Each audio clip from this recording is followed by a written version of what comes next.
ওরা আপনার রিজিক, শোনেন এই জায়গাটা ভালো করে শোনেন, ওরা আপনার ভিতরে একটা টেনশন ঢুকিয়ে দিয়েছে, পরিবারের মাধ্যমে হোক আর সমাজের মাধ্যমে হোক, অথবা এই আপনার এই সোসাইটির মাধ্যমেই হোক, রাষ্ট্রের মাধ্যমে হোক না কেন, টেনশনটা হচ্ছে যে আপনার বেকারত্ব আপনাকে দূর করতে হবে, রিজিকের পেরেশানি আপনার ভিতরে ঢুকিয়ে দিয়েছে।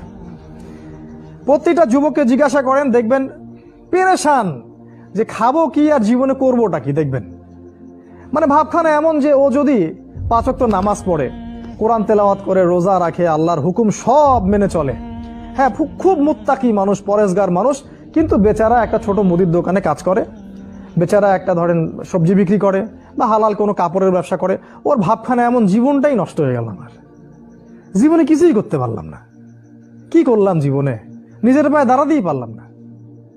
এই যে কনসেপ্টটা মাথার মধ্যে ঢুকিয়ে দিয়েছে, এটা ওই পশ্চিমাদের থেকে আসছে আর কি। পশ্চিমা থেকে দেশে দেশে, এই দেশ থেকে গভর্নমেন্ট এবং সমাজের মাধ্যমে সব যুবকদের মাথায় মাথায় জীবনে প্রতিষ্ঠিত হতে হবে, দাঁড়াতে হবে। এর মাধ্যমে আপনি কি বোঝাচ্ছেন? ওই ছেলেটা তো আল্লাহর কাছে অনেক বেশি পছন্দের, যে আল্লাহ পাকে সব হুকুম আহকাম মেনে চলে এবং হালাল খায়, মাশাআল্লাহ।